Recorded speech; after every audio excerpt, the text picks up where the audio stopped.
Amen. On va se lever ensemble et on va aller dans les Saintes Écritures, dans la première épître de Pierre. Dans, est-ce que j'ai dit première épître? Oh non, la deuxième. Oui, la deuxième épître de Pierre. Alléluia. Et nous allons lire particulièrement donc au deuxième chapitre, et c'est la deuxième partie de message intitulé « Les yeux rôdeurs », les yeux sales, les yeux de convoitise. Et particulièrement, nous lisons à partir du verset 11. Amen. Audacieux et arrogants ne craignent pas d'injurier les gloires, tandis que les anges, supérieurs en force et en puissance, ne portent pas contre elles de jugement injurieux devant le Seigneur. Mais eux, semblables à des bêtes, à des brutes, qui s'abandonnent à leurs penchants naturels, sexuels, impudiques, et qui sont nés pour être prises et détruites, ils parlent d'une manière injurieuse de ce qu'ils ignorent. Ils périront par leur propre corruption, recevant ainsi le salaire de leur iniquité. Ils trouvent leur délice à se livrer au plaisir en plein jour. Hommes tarés et souillés, salis, ils se délectent dans leur tromperie en faisant bonne chère avec vous. Ils rentrent dans l'église. Ils ont les yeux, regardez leurs yeux, pleins d'adultère, les yeux sales et insatiables de péché. Ils amorcent les âmes mal affermies, et ça existe. Ils ont le cœur exercé à la cupidité, à l'amour de l'argent. Ce sont des enfants maudits de malédiction. Après avoir quitté le droit chemin, ils se sont égarés en suivant la voie de Balaam, fils de Bosar, qui aima le salaire de l'iniquité, mais qui fut repris pour sa transgression, une ânesse muette, faisant entendre une voix d'homme, arrêta la démence du prophète. Ces gens-là sont des fontaines sans eau, des puits sans eau. Ils sont des nuées, des nuages que chasse un tourbillon. Ils n'apportent pas la pluie, la bénédiction. L'obscurité des ténèbres leur est réservée.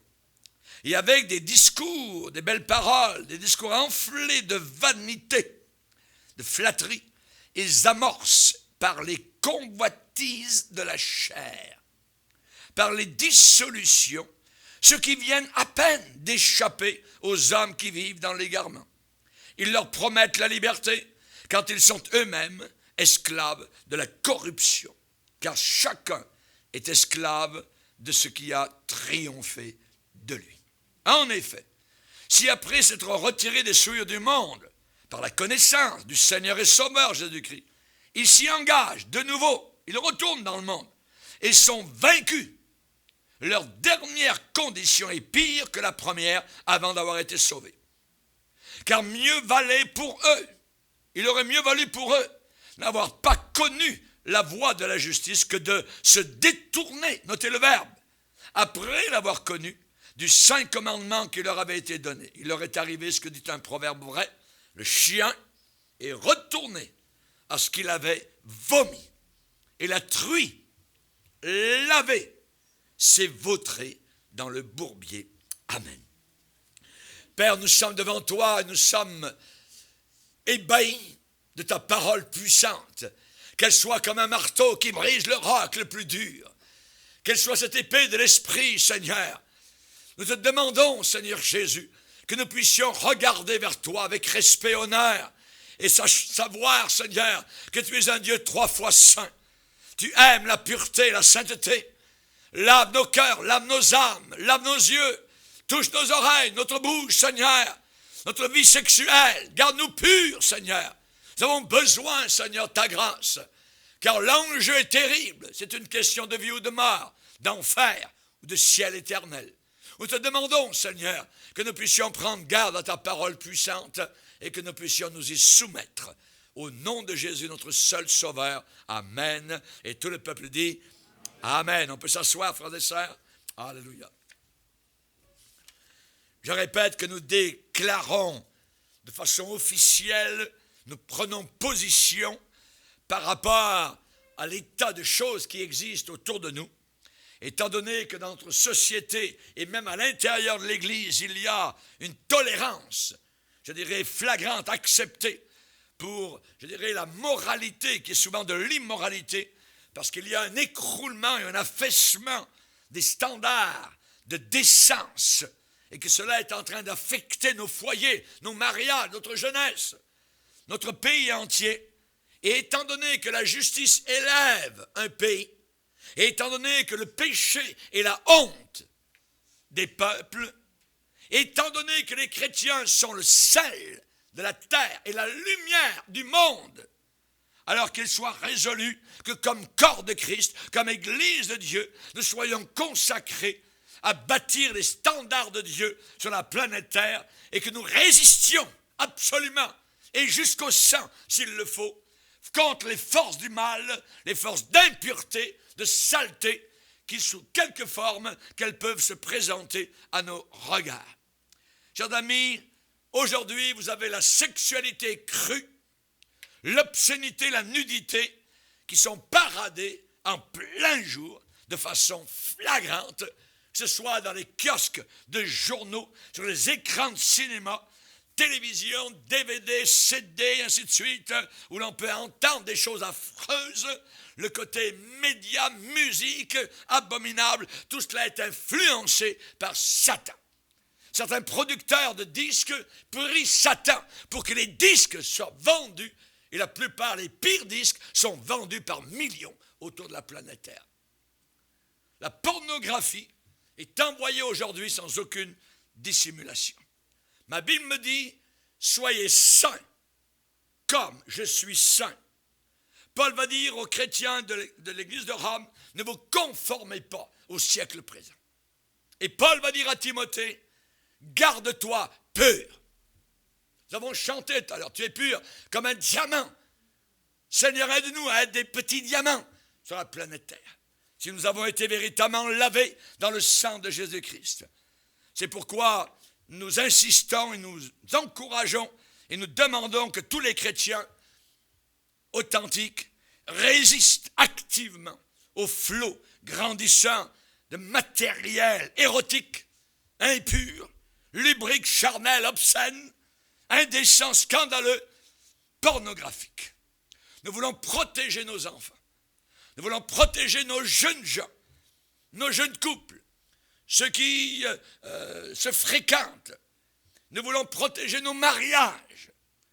Et nous avons autour de nous cette littérature, nous avons ce flot de poubelles, de saleté qui sort directement de l'enfer sur cette dernière génération qui est axée, je dirais, à l'enfer du bout des doigts. Vous faites un petit mot, sexe, et vous êtes entré dans l'enfer. Chers amis, j'aimerais vous rappeler que nous vivons une époque, étant donné que la Bible parle de la fin des temps. Ça veut dire que les temps s'en vont vers une fin. Le sablier du temps est presque tout rendu en bas. J'aimerais vous dire que beaucoup de personnes aujourd'hui, et même des chrétiens ou des chrétiennes, sont esclaves de la corruption. Nous avons un avertissement de l'apôtre. Ceux qui ont les yeux pleins d'adultère, ces yeux sales qui déshabillent les filles ou les femmes.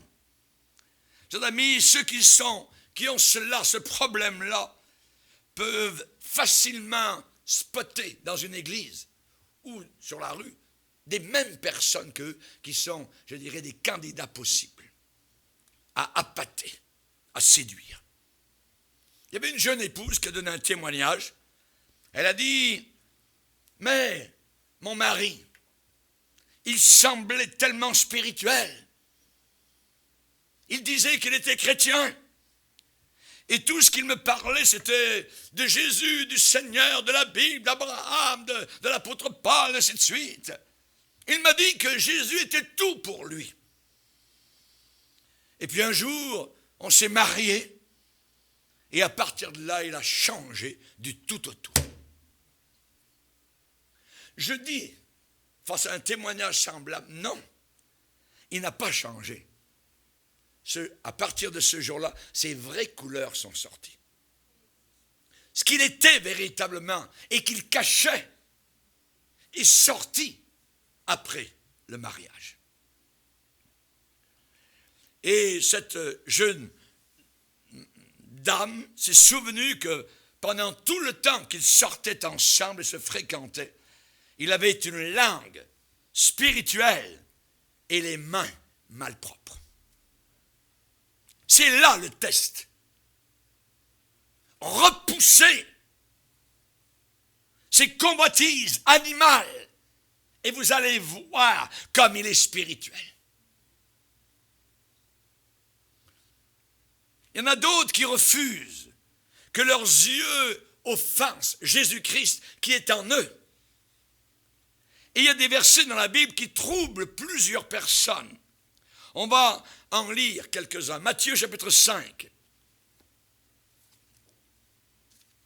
Matthieu chapitre 5, verset 29, les paroles mêmes du Seigneur. Si ton œil droit est pour toi une occasion de chute, évidemment dans le péché, arrache-le et jette-le loin de toi. Car il est avantageux pour toi qu'un seul de tes membres périsse et que ton corps entier ne soit pas jeté comme une poubelle dans la géhenne.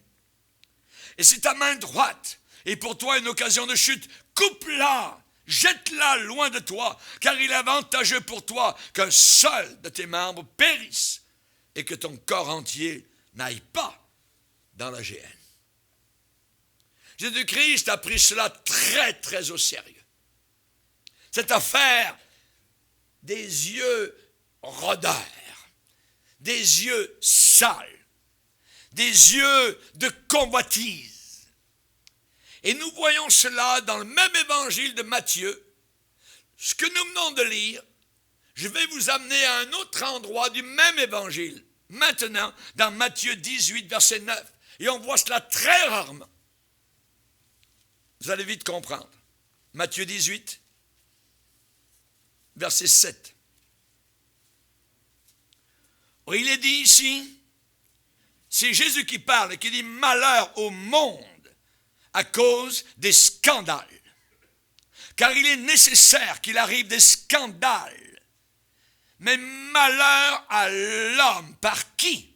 Par le moyen duquel, au travers de qui, le scandale arrive.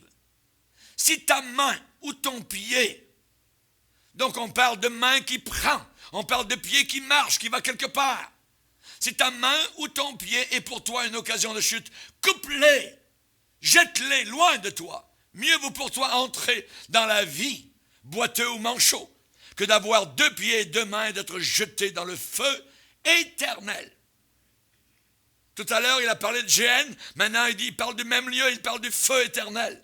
Si ton œil est pour toi une occasion de chute, arrache-le, jette-le loin de toi. Mieux vaut pour toi entrer dans la vie éternelle, au ciel, n'ayant qu'un seul œil, que d'avoir 2 yeux et d'être jeté dans le feu de la géhenne. 2 fois, dans le même évangile, Jésus parle de ce que nous venons donc de lire. Si Jésus-Christ règne véritablement dans votre cœur, vous allez à chaque fois,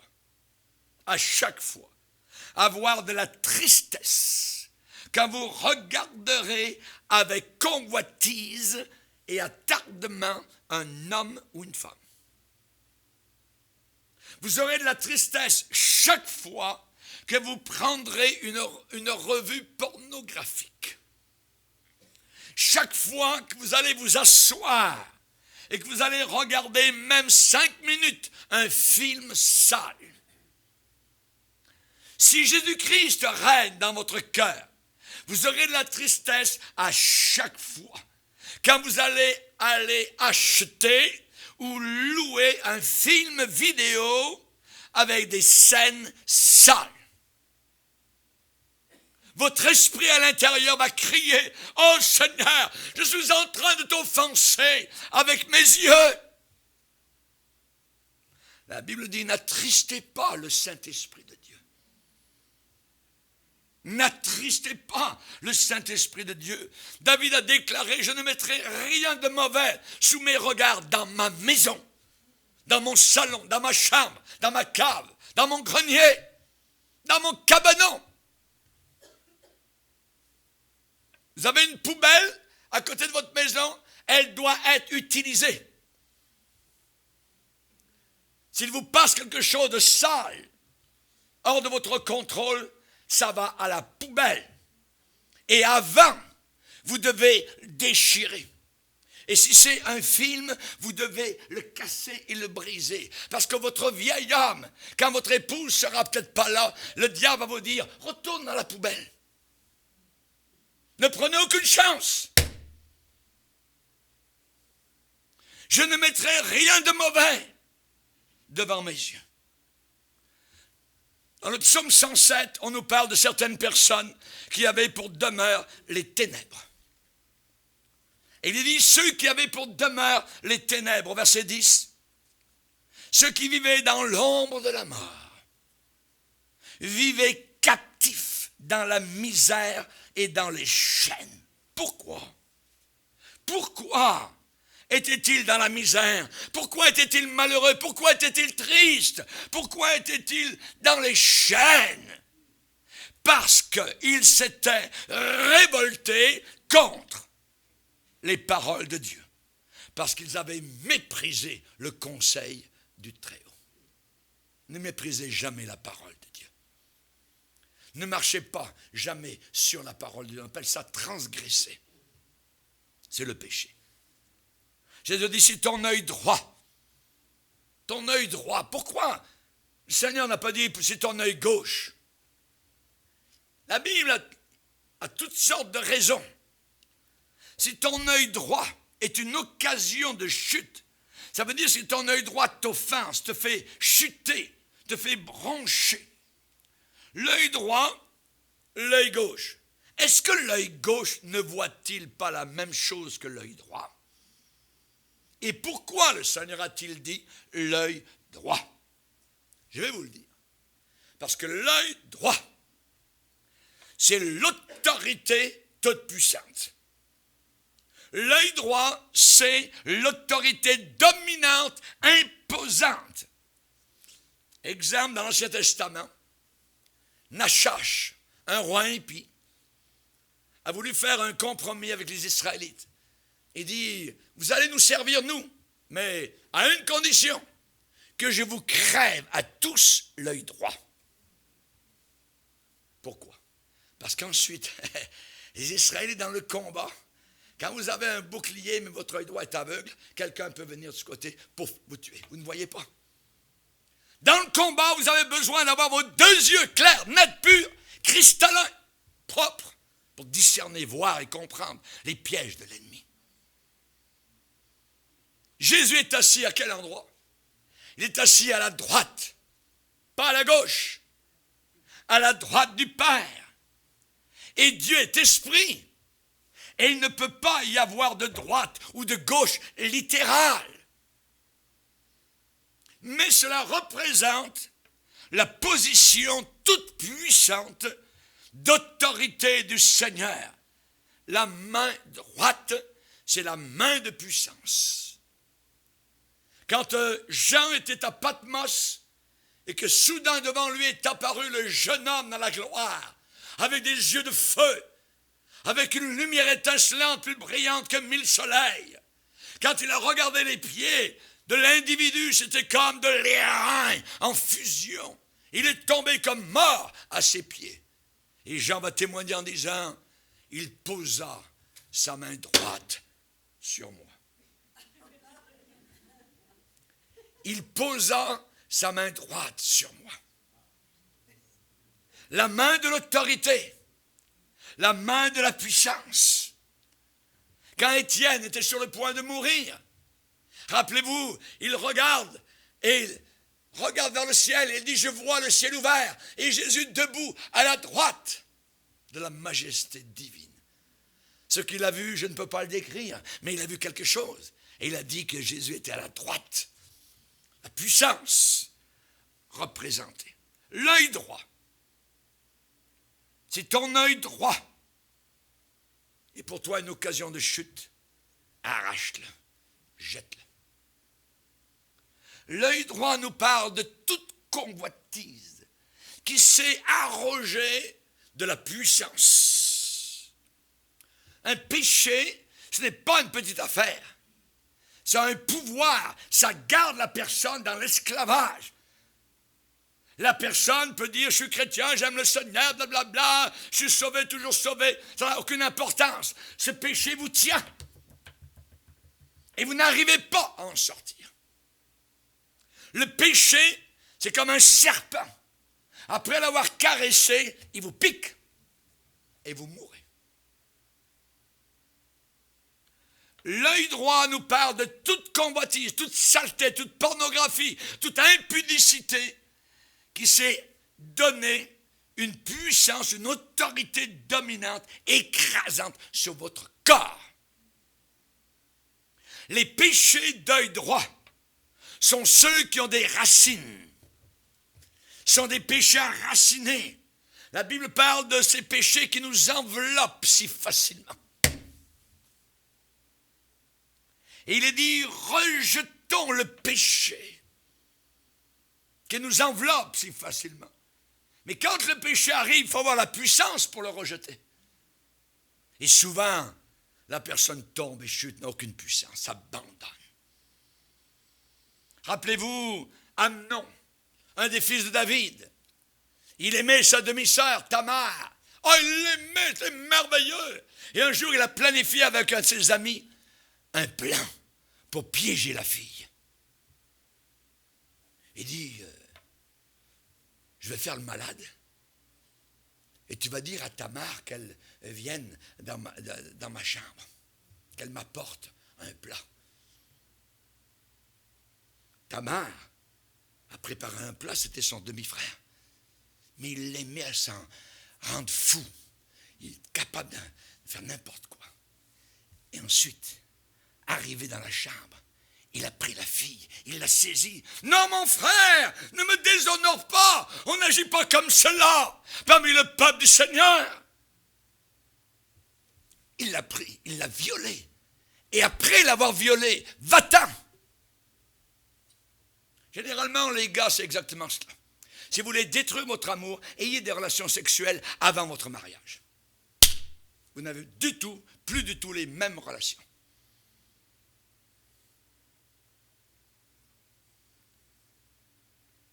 Les péchés d'œil droit, ça devient l'œil droit de la chair. Ça devient l'œil, je dirais, dominant, imposant, un instrument d'iniquité. Paul a écrit au Romain en disant, ne livrez pas vos membres au péché, comme des instruments d'iniquité. Pour certains, c'est un œil droit, dominant de fantaisie.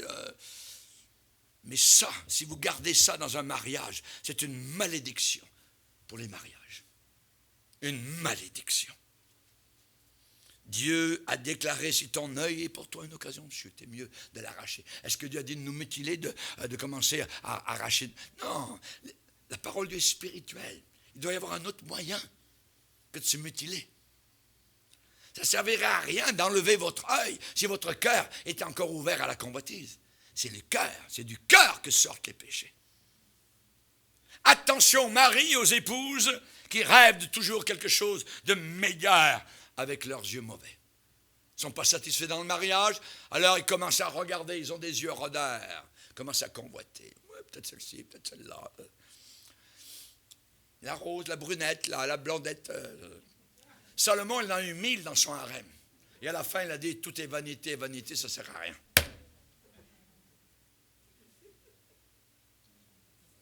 Il y a des maris et des épouses qui sont totalement aveugles à la réalité. On ne vit pas dans un monde de fantasmes. On ne vit pas à Hollywood. On vit chez nous, telle rue, ici, à Montréal, à Paris, à Kinshasa ou ailleurs. Il y a des maris et des épouses qui rêvent toujours. On n'est pas influencé par Hollywood, les feux de l'amour.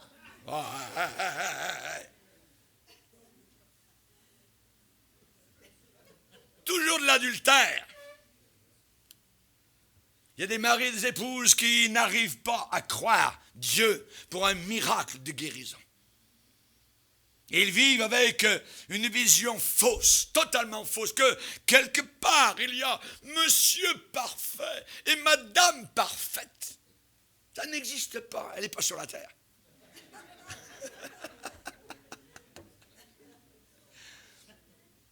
Il y a un comédien qui avait été marié, écoutez bien ça, 8 fois. 8 fois. Et il était sur le point de se marier une 9e fois. Un prédicateur a déclaré en rencontrant ce monsieur, il a dit, je pense que j'ai rencontré l'homme le plus triste au monde.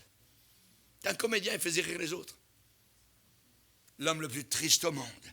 Et plus tard, le comédien a avoué, il a reconnu et il a dit, 8 femmes ne pouvaient pas toutes avoir tort. Je m'attendais à ce que toutes m'apportent le bonheur. Et je fus marié à l'une d'elles seulement 1 semaine. Et comme aucune ne pouvait le rendre heureux, alors il s'en allait et il les quittait. Si vous êtes un de ces rêveurs, si vous êtes une de ces rêveuses, vous avez besoin d'une pommade du Saint-Esprit pour purifier vos yeux.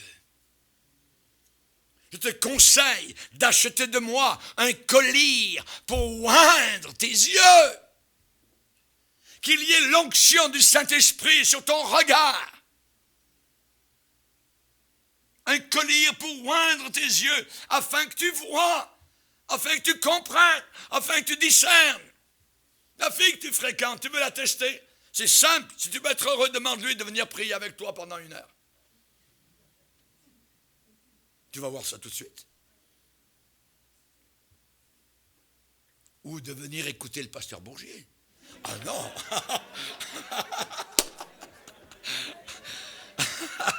Surtout pas!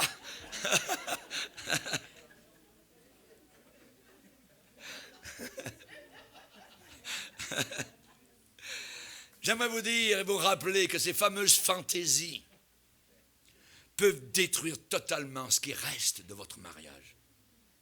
Jésus a dit, arrache-le, jette-le loin de toi. Chaque mot est inspiré. Jésus est Dieu. Jette-le loin de toi. Jésus a dit clairement et simplement, ça suffit. Ça suffit, arrête ça, coupe ça, plus jamais. Enough is enough. Le Seigneur parle clairement.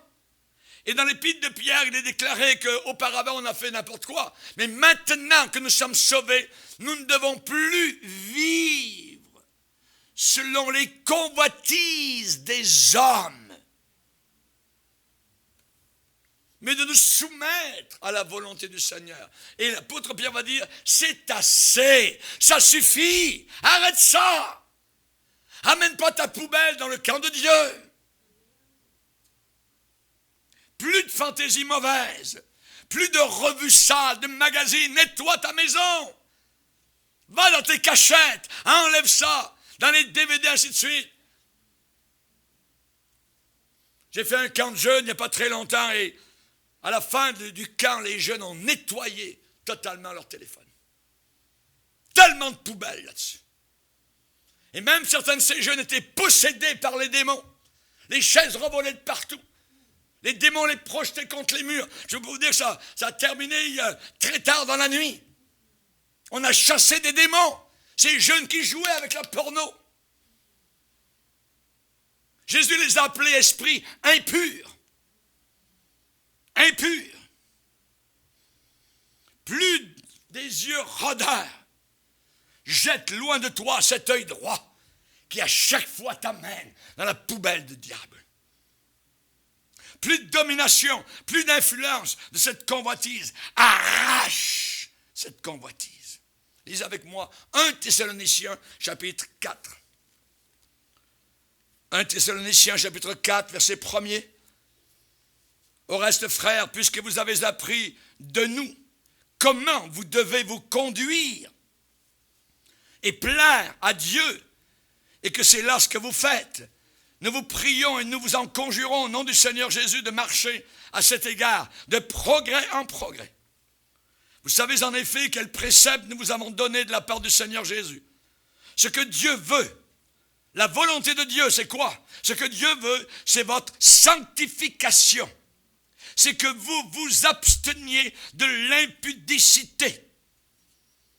C'est que chacun de vous sache posséder, on parle ici de contrôle de sa vie sexuelle, c'est que chacun de vous sache posséder son corps dans la sainteté et l'honnêteté sans vous livrer à une convoitise passionnée comme font les païens qui ne connaissent pas Dieu.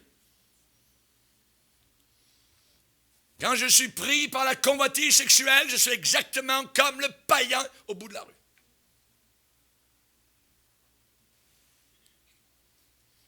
Jésus ne t'excusera pas. Jésus dit simplement, décroche, abandonne ça, ou alors sois perdu. Enough is enough.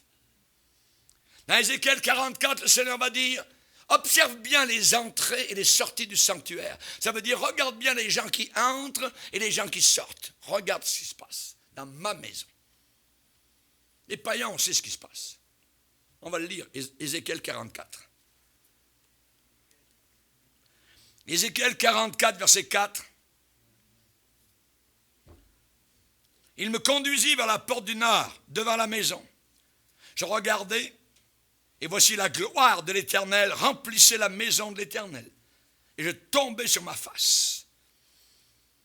L'Éternel me dit, fils de l'homme, sois attentif et regarde de tes yeux. Écoute de tes oreilles tout ce que je te dirai au sujet de toutes les ordonnances de la maison de l'Éternel et de toutes ses lois. Considère attentivement l'entrée de la maison et toutes les issues, les sorties du sanctuaire. Regarde bien ceux qui rentrent, ceux qui sortent. Tu diras aux rebelles, à la maison d'Israël, à cette époque-là, c'était le peuple de Dieu. Ainsi parle le Seigneur l'Éternel. Assez, ça suffit. De toutes vos abominations, maison d'Israël, vous avez introduit dans mon sanctuaire des étrangers. Ça veut dire des gens qui ne sont même pas sauvés. Incirconcis de cœur et incirconcis de chair, pour profaner ma maison. Vous avez offert mon pain, la graisse et le sang à toutes vos abominations. Regarde bien les entrées et les sorties. Ça suffit. Assez. Assez. Jésus a dit, il est avantageux pour toi qu'un seul de tes membres périsse et que tout ton corps entier ne soit pas jeté en enfer. Vous pouvez prier, vous pouvez pleurer, vous pouvez demander la miséricorde de Dieu, vous pouvez plaider que Dieu vous fasse grâce, vous pouvez dire que c'est à Dieu de faire cette œuvre. Mais ce n'est pas ça. C'est à vous de faire votre part. Jésus a dit, arrache-le. Il n'a pas dit, je vais l'arracher. Non, non, non. Arrache-le toi. Jette-le. À vous de le faire. Ce n'est pas Dieu qui va le faire. Il faut mettre en pratique la parole de Dieu et ne pas uniquement l'écouter. C'est bien d'écouter.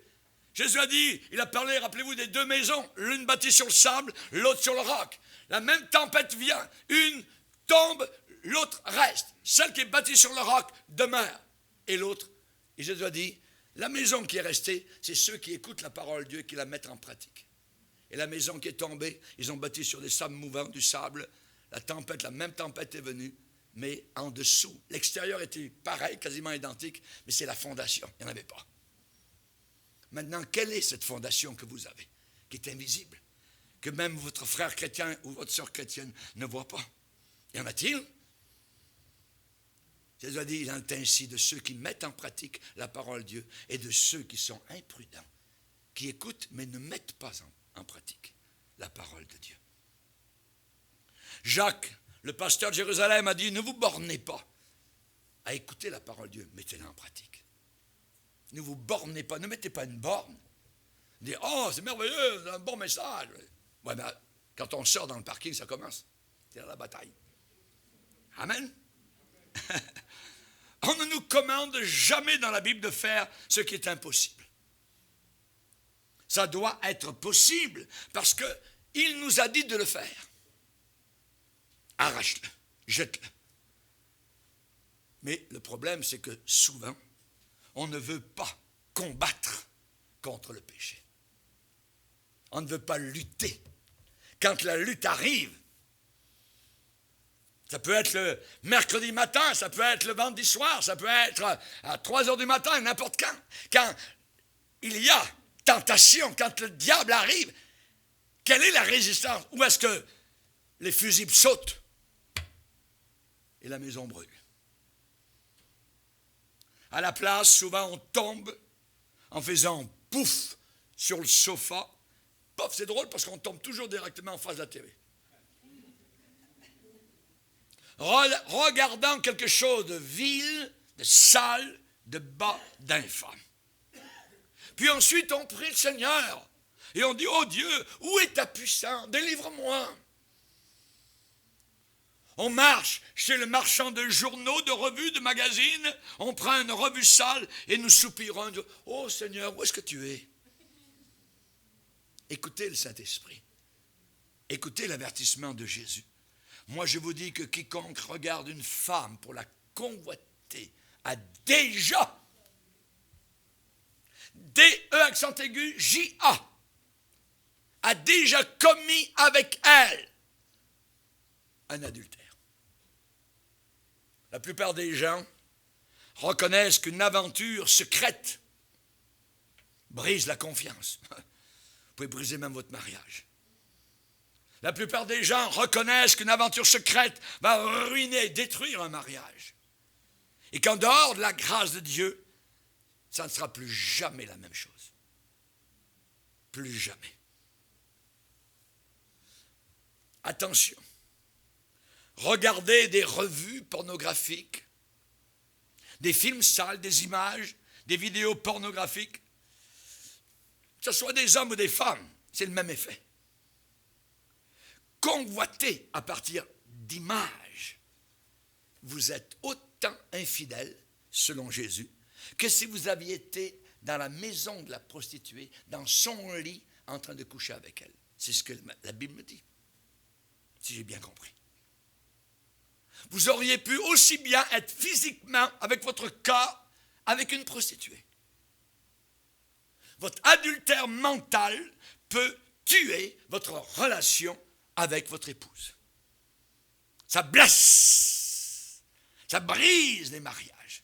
Parce que le mari ou la femme ne peuvent pas être ce qui est montré. Ça blesse. Et Satan vient dans ces moments-là. Je crois que derrière chaque image pornographique, il y a un démon. C'est une idole. Satan dit, regarde, ton mari, oh, regarde ta femme, elle est bien trop grosse.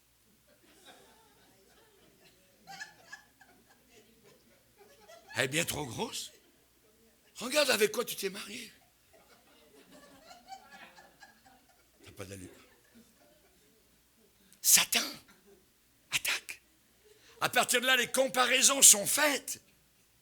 Et ce que vous avez semble tellement loin, tellement éloigné de votre fantaisie. Maintenant, vous regardez, vos yeux commencent à rôder autour. Peut-être qu'il y en a une autre qui est mieux. Oui. Parce que la vôtre ou votre mari ne peut plus vous satisfaire. N'oubliez pas que souvent, ces revues sont sur du papier glacé.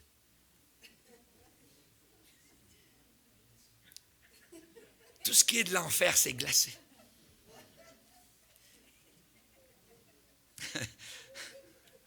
Ce qui arrive, c'est que Satan vient de polluer votre esprit. La Bible dit, soyez sobres, veillez, votre adversaire, le diable, rôde autour de vous comme un lion rugissant, cherchant qui il va pouvoir dévorer. Satan va toujours faire en sorte que vous pensiez que l'on vous a trompé, on vous a joué. Vous méritiez mieux que ça. Il élève l'ego, il élève l'orgueil, flatte.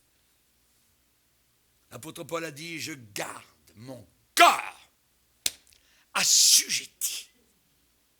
Je garde mon corps, my body, sous contrôle. De peur qu'après avoir prêché aux autres, je ne sois moi-même disqualifié. Et Paul a dit, je ne me laisserai pas asservir par quoi que ce soit. Je me rappelais toujours, dans une de mes tournées, un chrétien m'a raconté son histoire. Il travaillait sur la construction et il partait le dimanche soir et il revenait la fin de semaine suivante. Et durant toute la semaine, il était avec 5 ou 6 gars de construction. Et quand la journée était finie, comme tous ces gars-là étaient dans des chambres de motel, d'hôtel, après le travail, en fin d'après-midi, ils allaient voir les femmes danser, les danseuses. Mais le chrétien, lui, il leur a dit, non, je ne peux pas. Et donc, il allait dans sa chambre d'hôtel, tout seul. Il n'avait plus la compagnie des collègues de travail. Et les soirées étaient longues. Et un jour, il est retourné à sa chambre et il était découragé parce que les gars voulaient absolument l'emmener. Et t'es chrétien, viens voir, c'est merveilleux, tout ça. Laisse tomber ta Bible, ainsi de suite. T'es un esclave, tu ne peux plus rien faire. On est libre. Il a dit non. Il y a eu un combat, et il est retourné au motel. Et arrivé au motel, il m'a raconté, il me l'a dit. Il dit, je me suis, comme sur mon lit, je me suis mis comme ça sur le lit. Et j'étais découragé. Il dit, Seigneur, s'il te plaît, aide-moi. Et quand j'ai ouvert les yeux, au-dessus de ma tête est apparue une couronne de gloire. Il dit, j'ai vu ça, c'est resté quelques instants.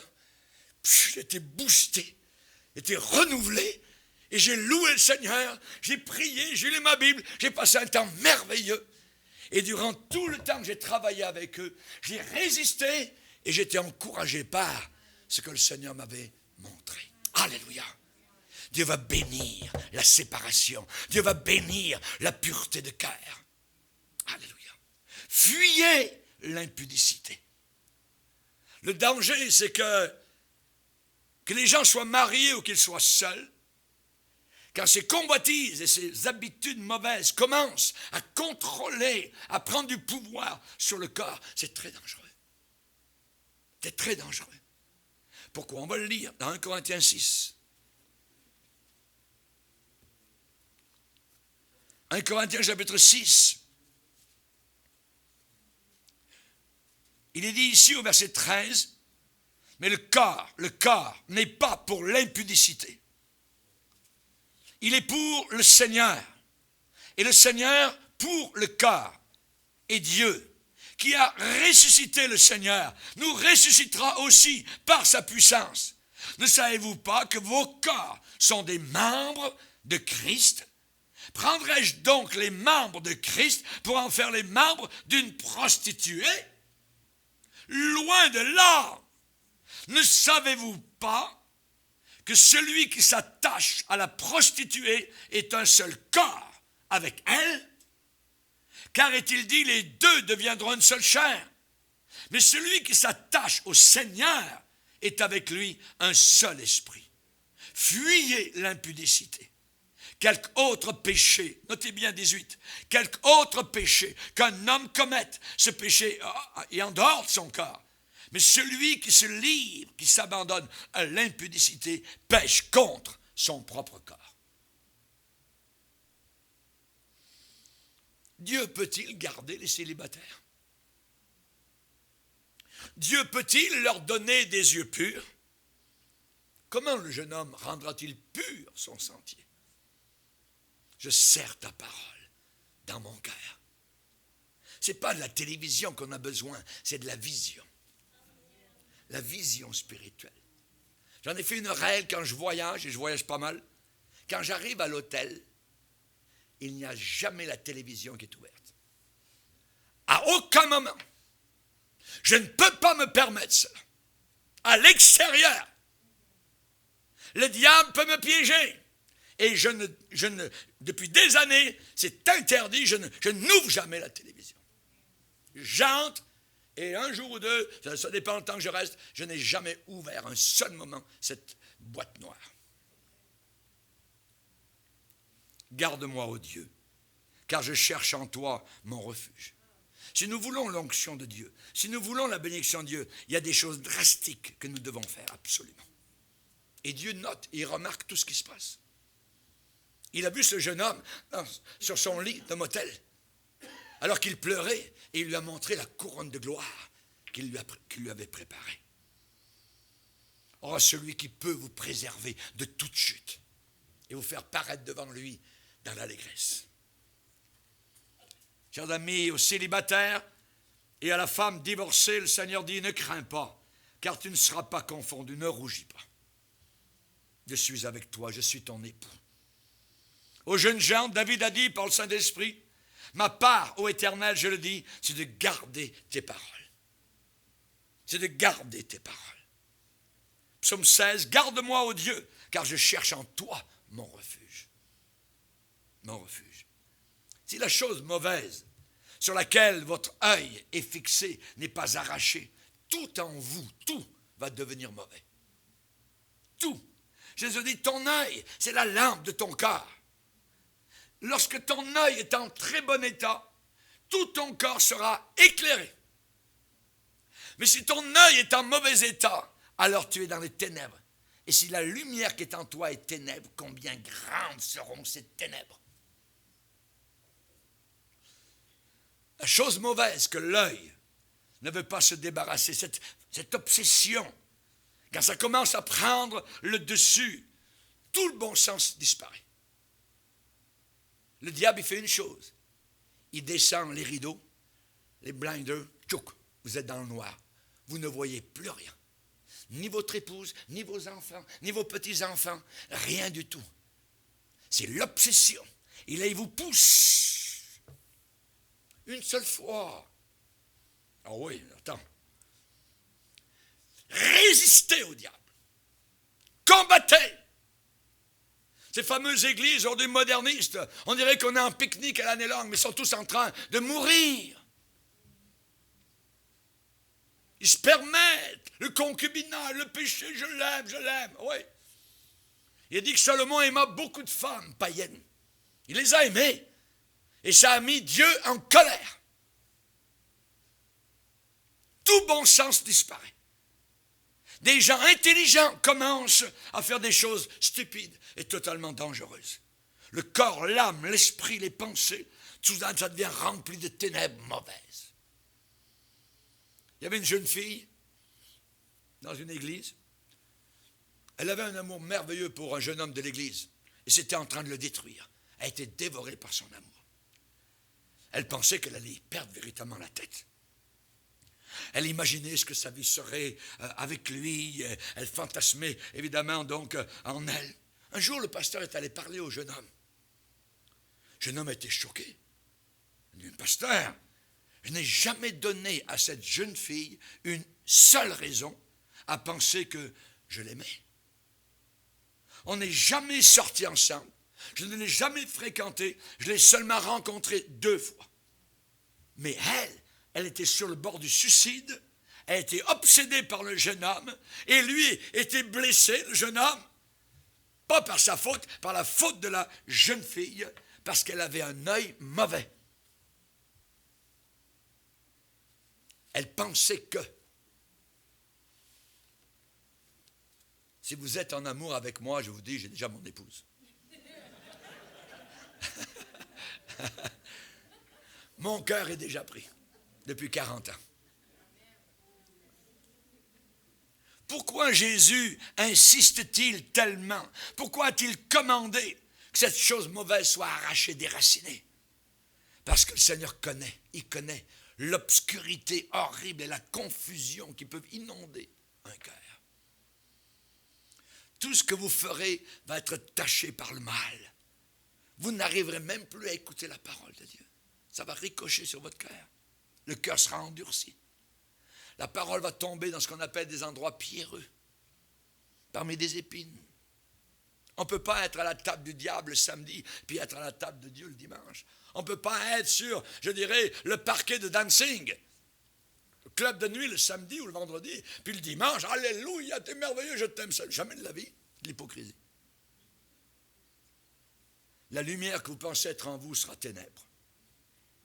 Des pensées horribles et mauvaises vont commencer à entrer dans votre esprit. Vous allez être capable, je vous le dis bien, écoutez bien, vous allez être capable de mentir, vous allez être capable de tromper, vous allez être capable d'être complice, de fermer, je dirais, vos yeux sur le mal et de tolérer le mal. Rappelez-vous ce qui est arrivé avec David. Il était capable de tuer le mari de la bonne femme et de mentir, de mettre des bouteilles de bière, d'alcool en boire pour saouler le mari, pour qu'il aille coucher avec sa femme. Parce qu'elle était devenue enceinte de David. Des pensées horribles, mauvaises vont entrer dans votre esprit.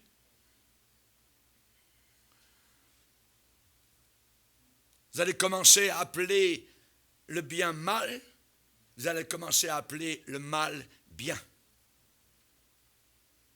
C'est très dangereux. Nous avons vu dans une église où j'étais pasteur, une jeune fille qui était pianiste. Elle était remplie de l'esprit. Elle prophétisait, elle pleurait. Elle avait juste un problème, c'était une lesbienne.